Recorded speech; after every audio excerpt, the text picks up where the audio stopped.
let me tell you how it's about to go. Let me show you the towel you're about to throw. This is hip-hop, try to run in our house, we'll knock your ass straight out the door. I'm the enemy's epitome, the fantasy, my tendency to mentally give your career the death penalty. I instantly advise you to match my... Hey guys, welcome back to the channel, Lost As TV. We are Ready to MC, and I'm Ray. I'm James. The moment we'll be waiting for 30 days. It's Halloween, guys. We are at the championship. Fucking championship round. For the horror bracket.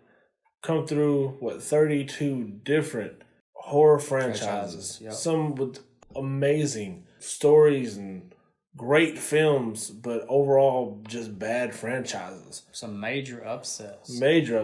Some sweeps. It is in the championship round and has literally not lost a single round. That scares me like a motherfucker. No, it did Alien. Okay, lost one to Alien, but we've come down to our final two. It's the king of the slashers, at least by this bracket anyway. Scream versus Stephen King's It. Wes Craven versus Stephen King right here. We got King of the Monsters versus King of the Slashers. Which will come out on top as the king of horror? Is it going to be a slasher or is it going to be a monster? Before we even start, before any of this started, if you'd have told me that a slasher didn't make it to the finals, I'd have been extremely upset. I would have probably wanted Friday or Halloween here. But I don't mind Scream here either. No. I would have thought that, something like Nightmare on Elm Street would have advanced. Something like Friday wouldn't have been knocked out in the first round. And I think if we'd have put Friday against the Nuts, Friday probably would have made it to the towards the end. Yeah, honestly. For real. It's just the way we set it up. Randomized? Yeah, that's how it goes. So let's talk about it, guys. Plots, sequels, freshness. For the first time ever, for real, let's incorporate the entire plot, sequels, and freshness. In this sense, which one had better plots, which one had better sequels, and which one had better, more freshness, okay? Okay. If we were to say plots, I'm probably going to go Scream. I think I'm going to go It. The overall thing of the Scream, like I said, is it's based around Sydney. It's based around the one person, but it's other people incorporated in her life now. Yeah. And it's just, again, it's the fear of the unknown, and not taking anything from it. But it's the fear of unknown, but it's also people that you know. It is nobody you know.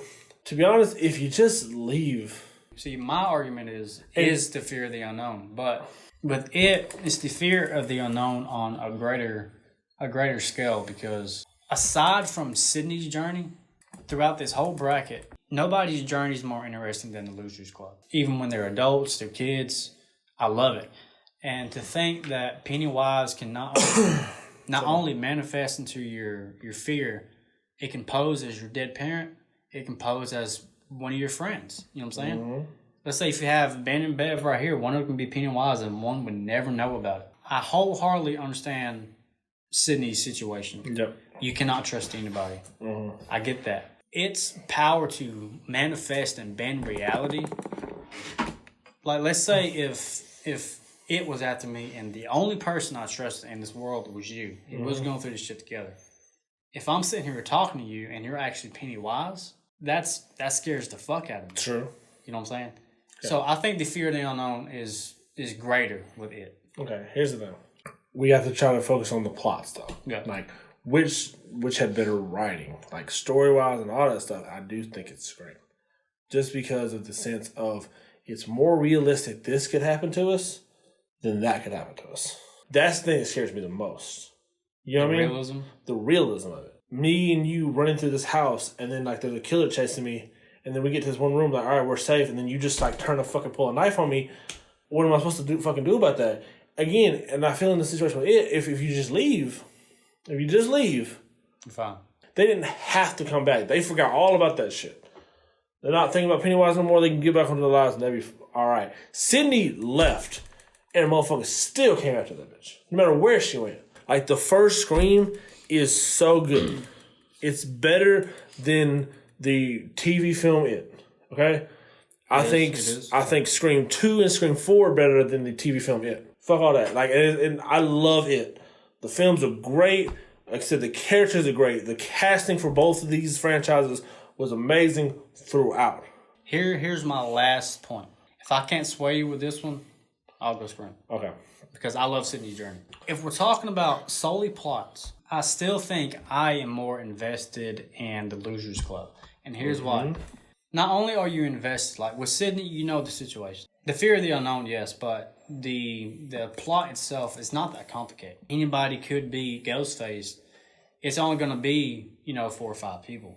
I had to read a plot, either a script or a book, and I'm taking this just from the movies. Not Stephen King's John Knox novel. Yeah. I still think I'm more invested in the Losers Club because not only am I invested of the story about how Pennywise is torturing and eating these fucking children and playing off their fears, but I'm still invested on the sentimental value and how I can relate to the Losers Club, like how Bev has this fucked up relationship with her father. True. How Ben lost his fucking dad in the war. Bill lost Georgie.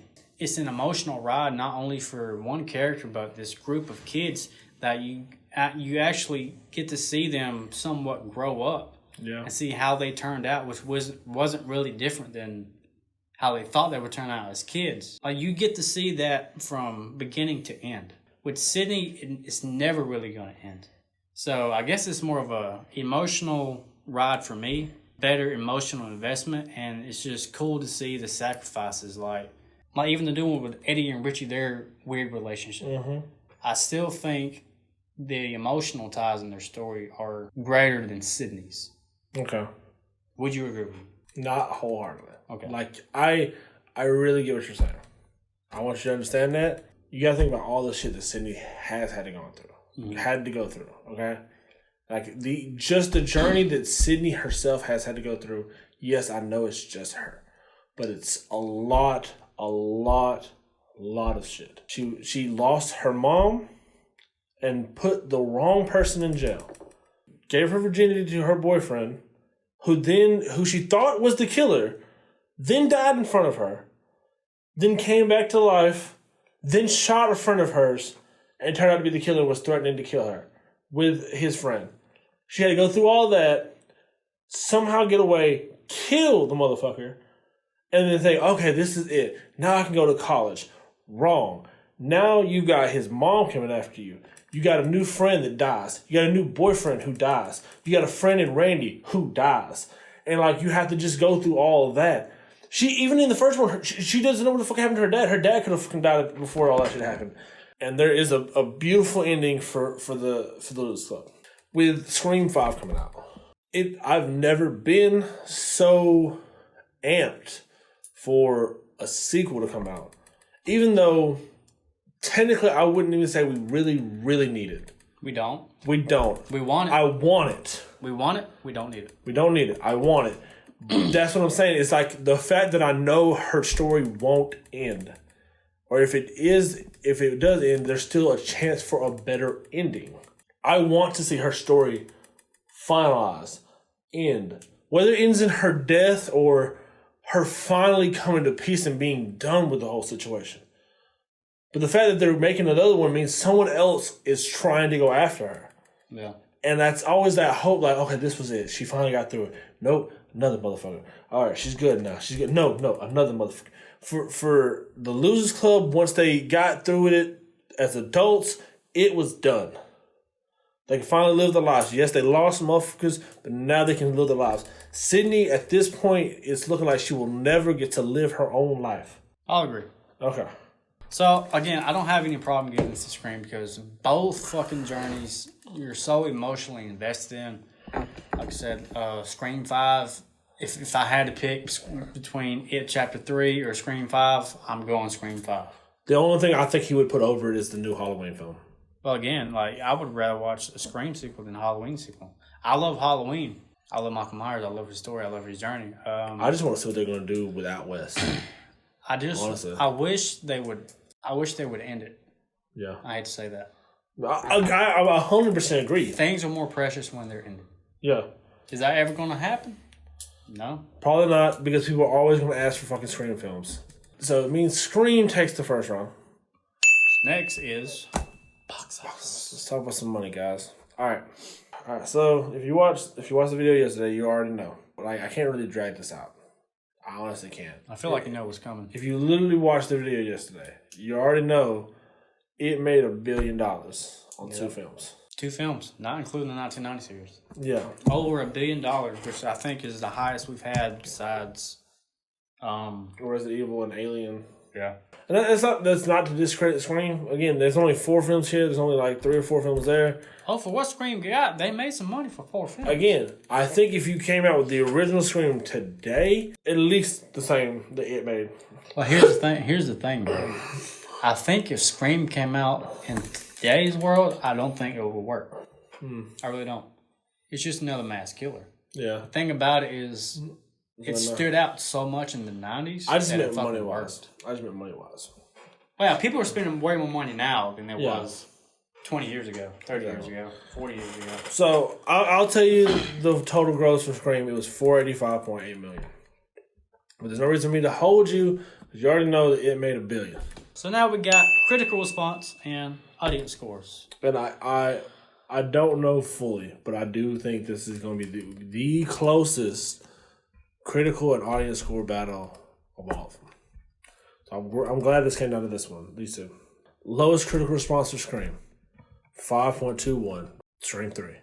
Highest is 1 at 7.05 out of 10. Average it all out, 6.23 out of 10. So if we go to It, the lowest in the franchise was It Chapter 2, being 6.11 out of 10. The highest being It Chapter 1, being a 7.24. If you average out all these films, you get 6.74 out of 10. Which is a 0.5 difference. 0.5. It's right there, bro. But, still have audience scores. Audience scores. Lowest audience score for all the Scream films, 39% Scream 3. Highest, 82% Scream 2.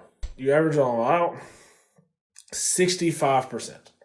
So audience scores for It, the lowest being a tie between the 1990 series and It Chapter 2 at 63%. The highest being It Chapter 1 at 86%. You average everything out, you get about 68.75%. Which is a 3% difference. Which means It will take the point, taking the lead 2-1. The top 2 favorite kills from all the It's, top 2 favorites from all the Screams. Well, I think the most iconic with it would be Georgie's death. And especially with the It Chapter 1. It Chapter 1, where they actually showed you the motherfucker's arm being ripped off. But I think the most brutal kill is the whole fucking Henry Bowers thing. With his dad. Yeah, him cutting his dad's throat. Yeah. If not that, maybe the even the kid in the funhouse. The funhouse. It was a lot of blood. You really didn't see the death that much. It was just a lot of blood. Like, you know it was bad. With It, you don't really have a lot of kills. You have good kills in the franchise, yes. But you don't really have, like a list to pick from. No.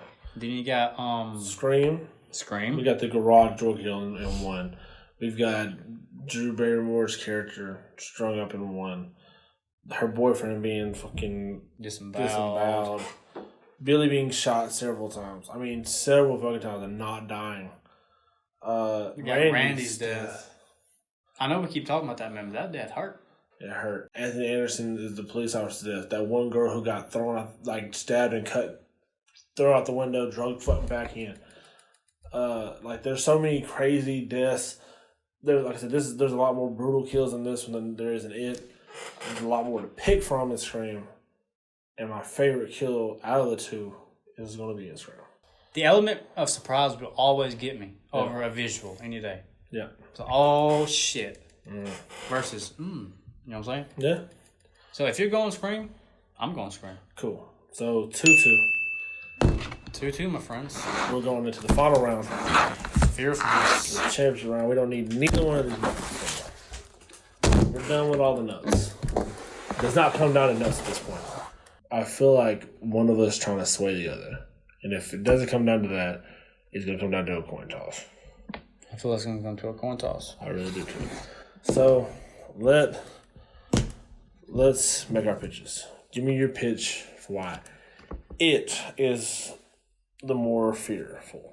Okay, I'm going to throw this back to one of your arguments. Cool. Way back when we started the bracket. there was a hallway with 2 doors. Mm-hmm. You have Ghostface and you have It. Which one's scarier? And I know that with Ghostface, the fear of the unknown, you don't know who the fuck the killer is. That's always going to be a frightening thing because it can be a stranger, it can be me, it can be a family member. Mm-hmm. However, it can bend reality. Yes. It can pose just like Ghostface can. True. And make you pose as Ghostface if it wants to. Cool. It can bend your reality. It can make you think you're in a fucking room and you're out and about in the fucking city if you wanted to. Mm. The ability of manifestation for Pennywise to his liking. Yes. If we were looking at the doorway, I would probably be more scared of Pennywise because he could turn into a snake. He knows I'm scared of snakes. All that shit. It would definitely be scary. Here's my thing. And we've made this case for other ones. I think the last one we did before was Hatchet. Again, if we move out of Derry, it is not going to chase us out of Derry. He's not going to follow us. In Sydney's case, if I'm Sydney, that shit follows me everywhere I go. It's to the point where I can't trust people. And even the people that I can trust, it's such a small, little, tight fucking circle. She even grew apart from the people, man.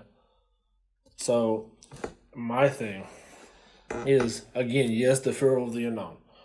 But in the sense of it will always follow you. Anywhere you go, if you were in Derry and you left, the only way you're going to think about it again is if I was still in fucking Derry for whatever reason and I called you, hey, we got to end this motherfucker. In this situation, like, I'd probably say you might be like Dewey or whatever, and like, I trust you. I'm trying to make sure you're still alive, all that shit. But I said it's to the point where she can trust so few people. Basically, she can open the door and meet somebody new, and that person could want to kill her. And then not even to the fact that they would do it face to face, but the fact that they would kill off people around her and try to leave her for last. If we were playing the game in there, like me, you, Scoob, Mac, Jess, all of us in there, right? And then Mac went outside and somebody killed him. We saw it. And then we tried to hide in another room. Somehow they snuck in. They killed Scoob. And you just seen them pick off everyone. And then they picked off Jess. They picked off me. And it's just you. And then it turns out it's your fucking brother. You know what I mean? The fact that you can leave Derry, yes, the manifestation of it would be extremely scary. It would terrify the absolutely living hell out of me. I'm sure it would do the same for you. But if I got the fuck out of Derry, I ain't gonna worry about the motherfucker. Here's my last pitch. Okay. And this is my final argument, no matter what. Let's take away the production value of the characters, right? Okay. And what I mean by that is, let's say if it wasn't Sidney Prescott. Mm-hmm. What if it was just you? Yeah. We look at the scenario in a different light. What if this was your story and not Sidney's? What if this was my story and not the Losers Club? Mm-hmm. Who's to say that Pennywise can't get out of Derry? Because I'm sure it could if he wanted to. Are we talking about this long term? We're not talking about immediate situation. No. Because we didn't do that with other situations for real. Like I said, we did it with Hatchet, like, versus other ones. Oh no, you made the argument between Hatchet and Saw. Yeah, I said that's Saw. That's what I'm saying. But like Hatchet, like if I leave the swamp, he's not coming after me. You know what I mean? He's tied to it. Saw, like, he would come wherever if I did bad and he knew about it, he would still come after me. You have swayed me, and Scream is the king of our 32 franchises, my friend. We have some really great films. We have some badass fucking franchises, but I still don't think that any of them beat the writing of Scream. Wes Craven, hands down, to me, probably the best horror writer. And every writing aspect of Scream is good. Yep. Plots, characters. There's not a whole lot of things I can say bad about Scream besides just the third movie. Mm-hmm. But besides that, I even like the meta-ness of it. I really love that. Everything in Scream will keep you invested in the movie, and I like that. You know, a lot of franchises has like one or two. Like for Friday, 7, 8, 9, and 10. The plots are shit, but you're invested in Kane Hodder. Yeah. Halloween, you get stuck in the same trap, and that's what they do. They have to keep making these movies, try to make some money. If they flop or not, they don't give a fuck. But Scream is the only franchise I can think of that will keep you invested in every fucking aspect of it. Whether it's shock value of kills, whether it's emotional ties to the characters, if it's the metadata that keeps you guessing, everything about it is fucking top notch. And Wes Craven has fucking done that. Ladies and gentlemen, subs, Scream wins it. Scream wins it. And speaking of winning, we will be sending off that mask. Do you have it? Where's it at? Corbin West, please send me an email. We will sign the inside of this for you. If you haven't done it yet, we'll probably do it here. You have the closest bracket? Yeah, you can see it. As far as I know, you're the only bracket that was sent in. Real talk, you was the only motherfucker. And I appreciate you. And you've been following this, and I even want to shout out Colonel Chubbs. Colonel Chubbs. Just for responding and talking to us. Almost every video. Thank y'all guys. Appreciate y'all guys so much. But Corbin, again, send us an email. You are the winner of the giveaway. Again, your first bracket fucking killed it. Until you got to the latter part. After that, not so good. Yeah. But nonetheless. And if you want, we can sign the inside or the outside. When you email Ray, let us know. We'll do that. That way we can go from there. Yeah. But thank y'all for joining us on this journey. Tell us why you think it should have won it. Tell us what other horror franchise should have won this if you've watched all the way through to the end. Man, I'm glad it's over. I am too. Like, I hope we had fun doing this, but let me tell you, these are some excruciating fucking hours. Yeah. It wasn't no fucking joke. But I'm happy that Scream came out. A slasher won it. Mm-hmm. And I'm a slasher fan at heart. So. Me too. So, Scream takes it. Champion of horror. King of horror. Whatever you want to call it. Follow us on all social media, guys. Follow us for the next video we come out with. Links will be in the description. Thank y'all for joining us on this journey. I know this is kind of off a little jabber than you think we should be celebrating. I kind of celebrated for a second. Thank you, guys. We really do appreciate y'all. Till next time, guys. Adios. What a slam. It's back to you, grouches. My crew just might roll on you like